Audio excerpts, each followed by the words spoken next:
Alright, magandang araw po sa inyo mga Idol. Silver Boys TV nga po pala. Ito po yung pangako ko sa inyo kahapon, yung post po natin regarding po sa mga katanungan sa ating pong Facebook page at sa ating pong YouTube channel. Sa statement na paano ngayon mapapatunayan ni MP Promotions President Sean Gibbons na world title agad kung ang dating fighter daw ng MP ay babalik. Kilala nyo na kung sino siya, pero hindi na natin babanggitin ng pangalan, baka sumikat pa eh.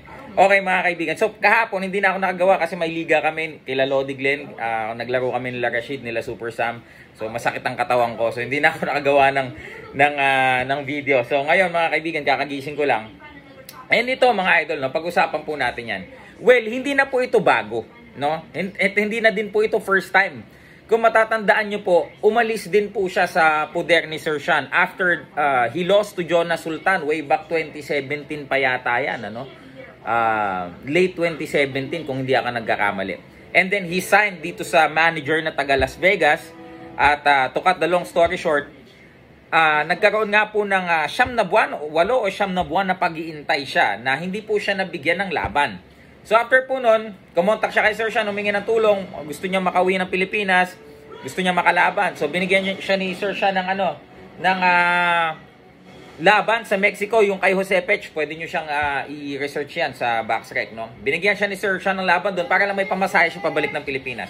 Pagbalik niya ng Pilipinas, hindi naman siya agad bumalik kay Sir Sean. So Sir Sean let him do his thing, mga kaibigan. So he worked with, kung kila Sir Jerry, ganyan. And then 2019, nung may promotions kami sa Resorts World, yun na, nagkaroon na uli ng pagkakataon na makapag-usap, and of course, with the help of Sir Jerry Peñalosa, napakiusapan uli, nabigyan pa siya ng isang pagkakataon. Ano pong ginawa ng Sir Sean? Imagine coming from the loss from Jonas Sultan, yung malaking laban, huling malaking laban na yun, 115 yun, world title eliminator sa IBF. Naglaban sila ni Jonas Sultan. Kung sinong mananalo sa kanila, kakalabanin si Jerwin ng Kahas. So, nanalo si Jonas Sultan, siya yung naging mandatory challenger. You know what happened nung naglaban sila ni Champ Jerwin ng Kahas. Ngayon, after that defeat dun sa malaking importanteng laban na yon, jumping into bantamweight division, pagbalik niya kay Sir Sean Gibbons, ano kagad yung binalik ni Sir Sean? Sinet up siya to fight itong si Ricardo Espinosa, mga kaibigan. At yung laban po na yon, not until 1 week na lang before the laban, dun lang po namin dinisclose na yun po ay for the WBO interim na agad. Interim. Bakit po? Ginawa po ng paraan ni Sir Sean na magkaroon dapat marapat lapang na may interim champion because Solani Tete stated that he is injured. Yung WBO, yung parang, yung talagang legitimate champion nila. So yun po ang ginawa ni Sir Sean. Ano po ang matutulong nung interim, magkaroon ka ng interim title o ikaw yung tawaging interim champion? Once na yung legitimate champion ay maging available, ikaw ngayon ang magiging mandatory na kailangan labanan niya. Ikaw yung temporary champion eh. Ikaw yung interim eh. So that's the strategy. That's maneuvering. Ngayon, sino yung mga nakakagawa nun? Ang mga nakakagawa nun, yung mga malalakas na mga handlers, promoters, managers, matchmakers, yung mga highly influential sa mundo ng boxing. Hindi natin po, as much as we are expecting na, dapat fair and square ang laban, dapat ganito talaga. Hindi. Ang boxing po is politics, mga kaibigan. Boxing is a battle of connections. Yan ang laging sinasabi ni Attorney Ed Tolentino. Diba? Hindi dito yung parang computerized na since you beat this, you will be the one entitled to. Hindi ganun eh. Lalo na sa kanilang rankings committee. Nung wala pa si Sir Sean Gibbons, ang MP President na si Sir Sean Gibbons sa Philippine boxing scene, napakahirap po nating makakita ng mga boksingero na lumalaban abroad or makita man natin yung mga boxers na magiging rated sa mga World Boxing Organizations, yung 4 na major titles. Ngayon, pagdating ni Sir Sean sa eksena dito sa Philippine boxing, lalo na nung maging presidente siya ng MP Promotions, biglaan na lamang tayo makakita kahit hindi pa kampiyon dito sa Pilipinas, magiging rank na sa world. Kahit hindi pa man mag-champion sa Asia, makikita nyo na yung pangalan. Rank na, number 10 or sa top 15 sa mga world governing body, mga idol. Ano yun? WBC, WBO, WBA, IBF. Bakit po? Ang tanong ba, bakit all of a sudden, dati parang sabi nga nila, no, yung mga dati naming kakilala, dati talagang parang butas ng karayom bago ka makalaban sa Amerika. Lalo na, pati sila nakakwentuhan ko sila, Jorge Capitillo, sila Coach Memo Heredia. Before, talagang, nobody is getting Filipino opponents. Bakit? Magastos, ililipad pa from the other place from the globe. Tapos ililipa, magastos. Pangalawa, tatagal lang yan, 1 to 3 rounds. Wala silang respeto for Filipinos.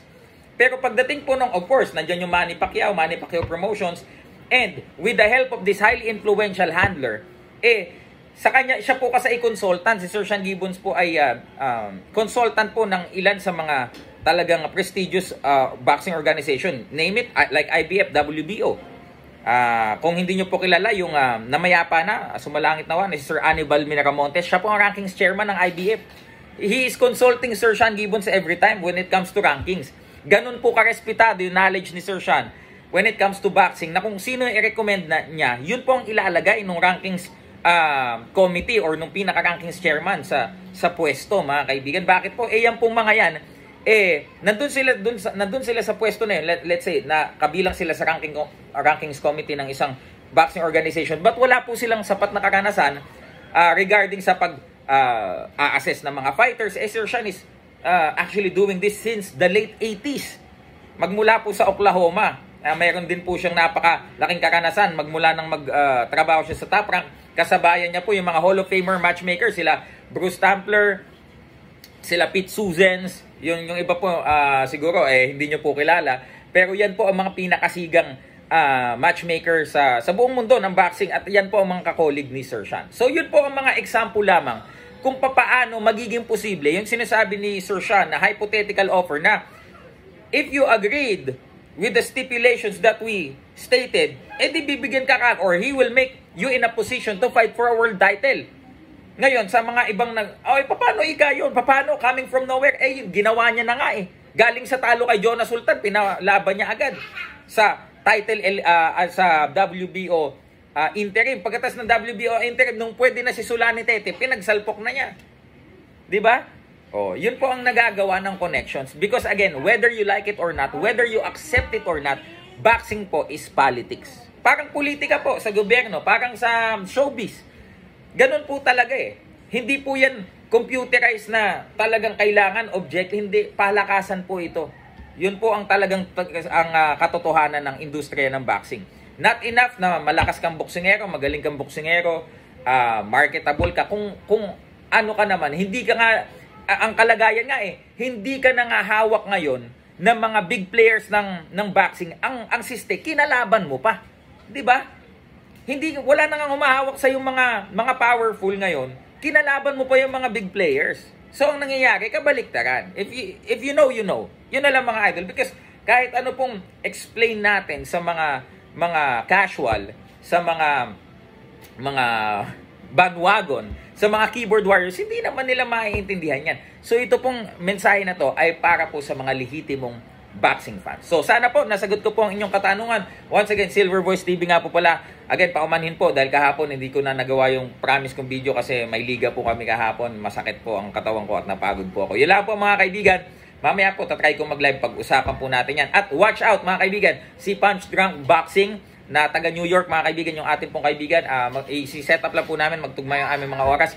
Magkakaroon po kami ng interview, one-on-one interview sa akin pong YouTube channel. Yung mga parts po nun, i-upload ko po dito sa akin pong Facebook page. Maraming pong salamat at magandang araw po sa inyong lahat. Cheers!